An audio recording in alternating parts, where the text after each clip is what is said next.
one of my absolute favorite plays is Arcadia. Yeah. And, I love this notion that like the past always exists in the present in some way, and that we're always sort of trying to excavate it. And I think I'm always trying to do that in my plays in some ways. And they're often about children and parents too, and how we're, trying to understand our relationship to ourselves in the context of our relationship to our parents, in the context of their relationship to their parents, and what all the baggage that we get.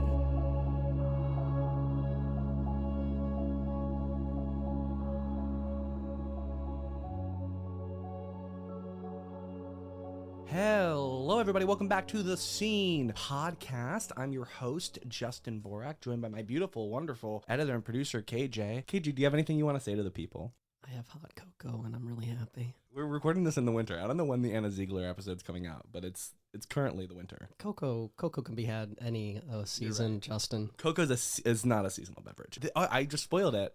Today on The Scene podcast, we're having Anna Ziegler, one of the most brilliant, wonderful, amazing playwrights ever. We were so excited. If you don't know Anna, that's insane if you don't know Anna. Anna's written amazing plays like Photograph 51, The Last Match, and my favorite play, The Wanderers, and we have an amazing, wonderful conversation. I nerd out super hard. I'm so excited for you guys to hear this convo. It's really, really rad. That's about it. Let's get to the freaking interview. KJ, do you wanna send us out into the interview? Whoosh. You know I love my sound effects. This week's icebreaker, theater in a minute. That's right. It's time for Theater in a Minute, where I explain something from theater past, present, or future as quickly as my brain lets me. Today's topic is the Shubert Organization. If you've ever seen a Broadway show, you know exactly who I'm talking about. And if you haven't, these are good people to know. This is a good thing to know. So KJ, let's get to it. Start the clock in 3, 2, 1. The Shubert Organization traces its roots to the early 20th century when three brothers, Sam, Lee, and Jacob, or JJ, Shubert, immigrated from Lithuania to the United States. Starting their humble beginnings in Syracuse, New York, the brothers began producing theater and gradually expanded their reach. In the early 1900s, the American theater industry was dominated by the powerful theatrical syndicate, which controlled bookings nationwide. The Shubert brothers challenged this monopoly by building their own network of theaters, which became the Shubert Circuit. They revolutionized theater production and expanded access to performers and producers worldwide. They actually created opportunities for thousands of performers and producers to get their work on the stage, right? By the 1920s, the Shuberts had become the largest theater owners and producers in the country. That is, like, within 20 years, they have taken over. At their peak, they owned and operated, I'm not kidding, over 1,000 theaters nationwide. Their production spanned musicals, plays, reviews, contributing significantly to the rise of Broadway as a cultural landmark. So not only are they producing theater on Broadway, which we all know, the Shubert Organization owns so many Broadway theaters, which we will talk about in a second. They have hundreds, thousands of theaters all across the country. There are theaters in every state that are Shubert theaters. That's just a fact. Now, there was a massive change in 1905. Sam Shubert died tragically in a train accident in 1905, but his brothers continued the work. And over the decades, the organization weathered many other challenges. The Great Depression, changing entertainment taste, the rise of film and television. But still, they retained their influence on Broadway. And JJ and Lee constantly credited their brother Sam, who they tragically lost very quickly after coming to New York. Today, the Shubert Organization owns and operates 17 Broadway theaters, making it the largest theater owner on Broadway. It also manages the Shubert Foundation, a major benefactor for nonprofit performing arts across the United States.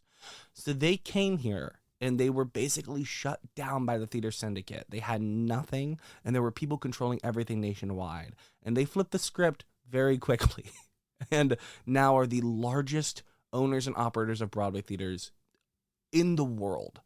With over a century of influence, the Shubert Organization is not just a business empire. It's a cornerstone of American theater history, fostering groundbreaking productions and nurturing the growth of live performance. That's the Schubert organization. I always see them on playbills, and I see them as producers, and I see that stuff, but I've never really been able to actually dive into their history. And their history is quite an interesting one. So yeah, that's Theater in a Minute.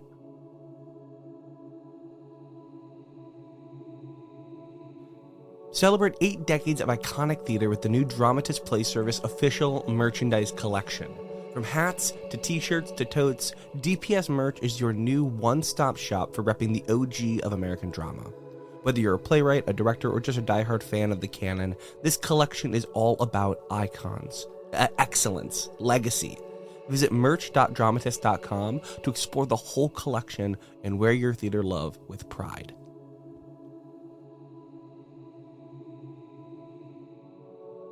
This week, I am interviewing the wonderful, brilliant, awesome Anna Ziegler. Anna, how are you? I'm doing great. I'm so happy that you're here. I wrote a embarrassingly excited bio because I'm obsessed with you. So I'm going to read that now. I'm very honored. Anna Ziegler is an acclaimed American playwright whose work explores themes of identity, relationships, and human complexity. Known for her compelling characters and emotional depth, Ziegler's plays often blend historical and contemporary contexts to address universal questions. Her notable works include Photograph 51 about scientist Rosalind Franklin's role in discovering the DNA double helix, and The Last Match, which focuses on the lives of 2 tennis players, and my favorite play, The Wanderers, which we are going to talk about in depth. Even if she doesn't want to, I'm going to make her talk to me about it. I cannot wait. Ziegler has received numerous awards, fellowships, commissions from institutions like the MacDowell Colony and the Sloan Foundation.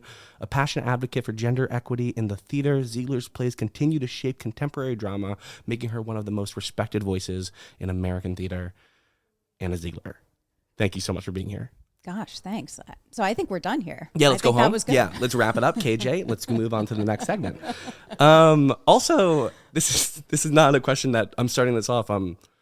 You're the first in-person guest we have on the show. I had no idea. And I'm so sorry. I've never been in your offices before. Wait, you haven't been here before? No, they're great. Oh my gosh. We didn't even give you a tour. I assume that from us having like so much of your catalog and you being like that, you've seen this stuff. We're in the library section. No, it's beautiful. I feel like I'm in the drama bookshop. It's lovely here. It's really nice. On like lunch breaks, I walk over here and just grab a random play and read it. And it's like one of the best benefits of being at this place. I wanted to start off by saying, I brought up, we have some of your plays like spread out here. There's so many more that we have like on these shelves surrounding us. You have such a massive canon. I want to know, like, where did you start writing? What made you want to be a writer? And like something I love to ask is like, who are some inspirations early in like your writing career? And also like, who are some writers now that you're like, oh, I love these people so much? Yeah. I started wanting to be a writer when I was really young. I grew up in Brooklyn, not too far from here. I went to a school called St. Anne's, which is this very hippy-dippy artsy school. I had English teachers who were writers and a poetry teacher who was really influential. And it made me want to be a writer. I felt like being a teacher and a writer seemed like the thing to do. And so that was how I imagined my life going. I think that's just what I saw as a possible life. No, for sure. My parents were both lawyers. That didn't seem like what I wanted Went my in a life different to direction. Be. They didn't think that was who I was going to be. Yeah. So I wrote a lot of, especially poetry, growing up. And my favorite poets, I guess, were, we read a lot of Sharon Olds growing up and Philip Levine. Yeah. Favorite poet who I wrote my thesis on in college, who writes a lot of narrative, beautiful narrative storytelling poetry. As I got older, when I went to college, my mother likes to say she was instrumental in my switch over to playwriting because I had a lot of dialogue in my poetry. Oh, okay, cool. And so she always thought I should try writing plays. And I took a playwriting class. I took 2 in college, actually. I took one in your undergrad? In my undergrad. Cool. One taught by Donald Margulies. Oh yeah, okay, cool. A wonderful teacher and writer. And then another taught by Arthur Kopit. Okay. And I sort of curse him and bless him with my playwriting career because he also taught at NYU in their grad program and kind of persuaded me to apply. Yeah. And I think kind of got me in, and like my life took a very different turn. Because you got your graduate degree in poetry first at where did you get I did. I went to England UK, for a right? year, and I got my master's in poetry, or in drinking, as I sometimes call it, because you really go to the pub very early in the day in England. I didn't realize you were so heavy on the poetry side, like for so long of your life, like early on. Was there... I brought this up in like a question I wanted of your, like, when you shifted to playwriting, how did the poetry affect your style? You know what I mean? Yeah. You do have such a poetic like language in some of your texts. Yeah. I think that the forms are really intimately connected, or at least they are for me, or the way that I wrote poetry. Yeah. Because as I said, I did write very narrative poems, and they were poems that were meant to be read out loud, and they told stories. And so I feel like in some ways plays are the natural progression of that. It's just more voices telling stories that are meant to be read out loud, or spoken out loud and performed. And the nice thing is now I don't have to read them. You know, when I was a poet, I had to, read my poetry in front of people, and I never liked that. But I miss writing poetry, but do you still dabble in it a little bit from here to there? I don't. Not really? I don't. I really, after I started writing plays, I wouldn't get ideas for poems anymore. And it was really shocking, because for so many years, that was how I was creative. And I just stopped thinking in that way. Do you think your idea generation or your like content generation kind of shifted from like poetry to playwriting? So like the way you were thinking about poems in the past, like have you taken, this is a question that, again, I didn't prep you for, but it's a question that, has there been a poem that you wrote in the past that you've expanded to a play, or that has like directly inspired one of your plays? Because obviously they're so intertwined. I don't know if like when you went to NYU there was like that hard shift, or is there something that you were like, this poem that has a lot of dialogue in it and is very like lyrical to me, has it like became I don't know. That's a good question. I think that there are probably many poems I wrote that are sort of veiled stories about my family members. And, I have plays that are the same. And so therefore there are connections there. But no, I don't think there's a sort of one-to-one connection that I can think of right now. But I don't know. I always feel like, when I'm sort of looking for the right, sort of epigraph to start. Is that the right word? An epigraph to start? I think to you're a lot smarter than me, so I'm not going to know. Yeah, Leah says yes. Leah knows. I always look for the right poem or little part of a poem to sort of help elucidate what the play will be about. Yeah. Okay. Cool. For a reader or the performers. Yeah.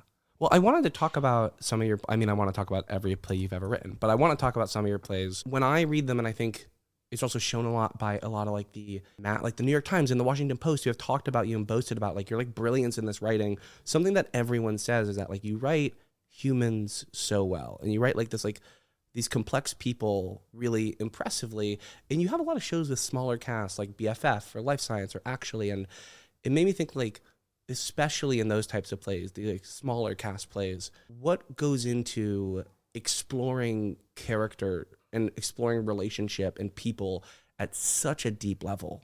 Because I don't know, I feel like the complexity you find in plays, I think a lot of people don't. And I think for me personally, like when I was first introduced to you, it was when I was in a class and one of my professors was like, you need a monologue that you can really like bite stuff off.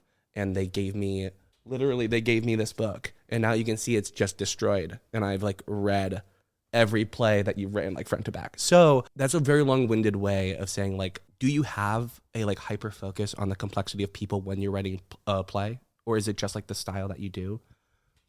I guess I do kind of believe in character as destiny. I don't think of myself as a sort of plot driven writer. I sort of follow the characters and I think personality is fate. And I kind of follow the characters where I think they want to go. But I think that one of the reasons why turning to playwriting from poetry was so interesting and kind of beguiling is that it has this psychological component where you really can dig deep into people. I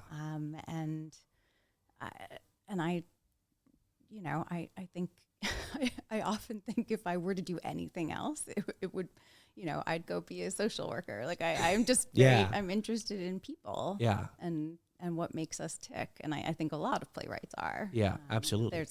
There's a real overlap there. Absolutely. Yeah. And so, I mean, it's really nice to hear you say that. And I'm just a sucker for a good monologue. I mean, my process is often writing long monologues for characters that I have to cut down. So I often get to know them too well and then need to figure out how to prune that away. But I love trying to figure out as much as I can about a character. I feel like your background in poetry is also a testament to your monologue writing, because I know and so many of the listeners for the scene are high school teachers or high school students. Something that I think you do really, really well is the monologues you write become lyrical, I think, sometimes throughout, and have this poetic language, which maybe is a little bit of the past poet coming out when you get to write that long prose. It's there. That's just me telling every student who's looking for a fun poetic monologue to look at some of your plays. But another thing that I love, you talked about character is destiny. And there is, in a New York Times article that I read of yours, a profile on you, you talked about how time, treating time as nonlinear. And I think it's so interesting the way that you really do follow these characters anywhere they're going to go, even if it's jumping between time and everything. How strict or close are you to I will follow this character wherever the character goes, almost more than plot or story? I want to see where this person is going and that will become the story that I write, kind of thing. Yeah, I mean, as you say. Sorry, I feel like I'm just... No, I do find myself, often telling nonlinear stories because it does feel like that suddenly becomes the most interesting way to tell a character's story is to figure out who their mother was all of a sudden. Or, I mean, I guess one of my absolute favorite plays is Arcadia. And, I love this notion that the past always exists in the present in some way, and that we're always sort of trying to excavate it. And I think I'm always trying to do that in my plays in some ways. And they're often about children and parents too, and how we're, trying to understand our relationship to ourselves in the context of our relationship to our parents, in the context of their relationship to their parents, and what all the baggage that we get generation to generation to generation. So I do think it's often about following character, but also trying to tell a story in a way that might be out of the box or unexpected. Yeah, absolutely. And I think I realized this is an audio platform, so when I held a book and I showed it to you, no one else knew what I was talking about. I'm holding the Methuen. It's Methuen, right? Methuen? I don't know. I think it's British, so it's fancy and British. Your guess is good as it's mine. It's your second collaboration play collection with them. And you have an essay in the front where you talk about your grandfather, and you talk about your interest in diving into the nuances and the subtleties and the complexities within familial relationships. Is that something you try to work in? Because I feel almost all of your plays have something within that. Is that something you are looking to work into? Is it something that just your brain is always on? You're always kind of looking that's a good place where you're finding relationship? I think I'm actively trying to avoid it. it Yeah. ends up there anyway. It ends up there no matter what. Yeah. No, I mean the play in that collection that's specifically about my grandfather called The Great Moment, and that's the only truly autobiographical play I've written. Yeah. So that one really, but yeah, in other plays, I feel like those relationships, but even more, sort of themes that crop up in my family. But I think No, it's even like small families, connections. Yeah, like come up. I loved when you said that like your grandfather was a tennis player in the past and was a fan, and he would always bring up the last match. I was like, you got something there. That was such a fun quote. I know exactly what you're talking liked about. that Yeah. play. Yeah. And to me, I always felt like he was saying he didn't like all my other plays, but that was, 1,000%. that's the way we process compliments. I fully understand where you're coming from. Another play in that collection, which I've been chomping at the bit to ask you for like 2 years about this play because I love it so much. The Wanderers is my favorite play you've ever written. I love, don't take that compliment as I don't like the rest. I love every single one of your plays, but it's just so good. For those who don't know, the play follows two very different marriages going through two very different situations. And it spends its time like paralleling these two. And as you watch them like falter and fail and like have these like relationship struggles, like you are able to pull these very specific similarities between them. And I feel like the juxtaposition of the two relationships is clear from the beginning, and you just like push and pull until it's this like threaded bracelet of a story. Can you tell me the story behind like where this play came from, why you wrote it, all of that? Yeah, please. Yeah, sure. So the play was a commission for the Old Globe, and I was writing it in the summer of 2016. I was also pregnant at the time, and I was due in September 2016, and I really wanted to turn in the play before my son was born. Yeah. And I had two different play ideas, and I was sort of actively writing both over the course of that summer. And one was this play about an arranged marriage in the Hasidic community. I'd always wanted to write about an arranged marriage. I was just interested in that idea. And then the other was loosely inspired by this piece in the New York Times magazine that came out in June in that summer. Jonathan Safran Foer and Natalie Portman were writing or published an email correspondence that they were promoting, I guess, a new movie of hers, and were writing to each other. And they let the New York Times publish this, and it was kind of a flirty correspondence. It starts out with him talking about her coming to a book reading of his and how they've been in touch ever since. And, the gossip is that their friendship or perhaps emotional affair led to the end of his marriage. I mean, who knows? Yeah. I had no idea that came from a true story. Oh, yes.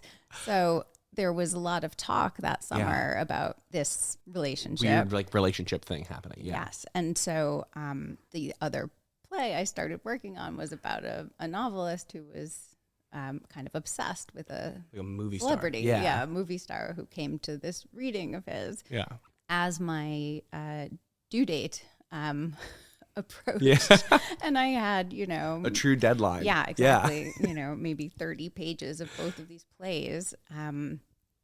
And felt kind of stuck with both of them. It started to occur to me that like maybe they were the same play, and that because they were actually kind of treading some similar territory. Like they were both about relationships where people were not getting what they wanted, and were finding it impossible to be to be happy inside of what felt like very constricted situations.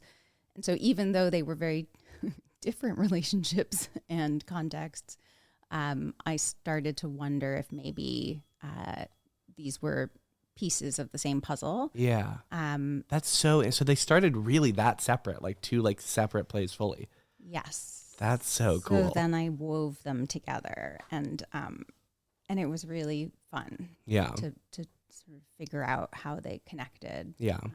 So that was a really different process than most plays. Yeah. I've Okay. written. Cool. But I do kind of believe that they always were the same play, and I just hadn't figured it out yet. It took that time to kind of figure out how to do it. Yeah. That's so cool. That was the coolest 5 minutes of my life. I want you to know. Oh my God, that's rad. Dude, thank you so much for talking to me. Thank you so much pleasure. for talking about your work and everything. I wanted to finish this out. I ask everybody kind of I love hearing about future projects, and I love people being able to plug their own work, but also just as a play nerd, I love hearing what people are working on. I also I wanted to pose another question. Mm-hmm. So much of your work explores a specific ethical issue. You know, I feel like medical issues in Photograph 51, or the scientific community in oh my gosh, why am I in Boy maybe or Boy, yeah, mm-hmm. sorry. But there's so many of these ethical and these kind of social issues that you explore. Other than just what are you working on, is there an issue or a piece of subject matter or something that you're really interested in writing a play about? Or is it maybe you don't even have the story yet, but this is something I really want to explore, or a person I really want to explore? Yeah. I have a couple plays I'm working on. Tell me all of that, please. That have to do with sort of female bodily autonomy. Yeah. I have an Antigone adaptation, modern adaptation that deals with instead of Antigone wanting to bury the body of her brother. Yeah. It's about Antigone needing to take power over her own body. Yeah. So that's one play that I've actually been working on for a while, but hopefully people will see sometime soon. Sweet. Yeah. And then I have a much newer play that also is loosely inspired by a real woman who was hanged in the 1780s in Portsmouth, New Hampshire, for either trying to abort a baby or having a late term miscarriage. Yeah. Basically just, using her body in the way she saw fit. Yeah. And kind of pairing that story with a modern story of a girl there now. So I would say that topic is very much Heavy on my much on my mind. And thinking about the way that feminism has or hasn't shifted, over the last 50 or 60 years. Yes, that's big for me right now. That's awesome. I will be the first to read both. I can't wait. And Anna, thank you so much for being on the show. Thanks, Justin. Seriously. Yeah.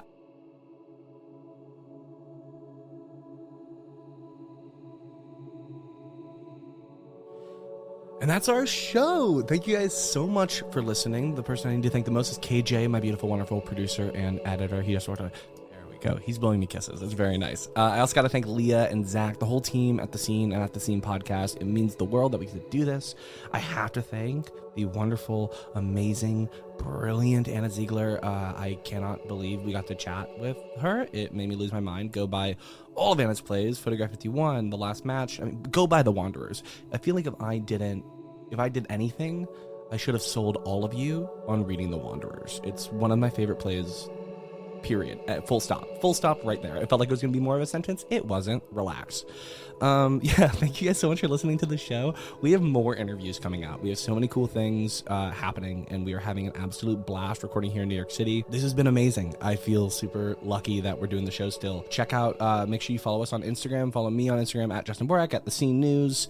Check out our website and everything. Go check out all of that. We'll keep you updated on what episodes are coming. Make sure you subscribe to the newsletter too, because the newsletter has amazing content, and we talk about all the episodes that are coming out on there as well. The Scene newsletter on Substack, it's over 300,000 subscribers strong, and it's still growing, baby. But yeah, I'm going to end this episode the way I end every episode by being I just performed a monologue at a big audition at my high school, and no one said anything. There wasn't like a, hey, okay, thank you, or move on. So there's a long boat of silence, and then you just hear and scene. I'll see you guys next time. Goodbye.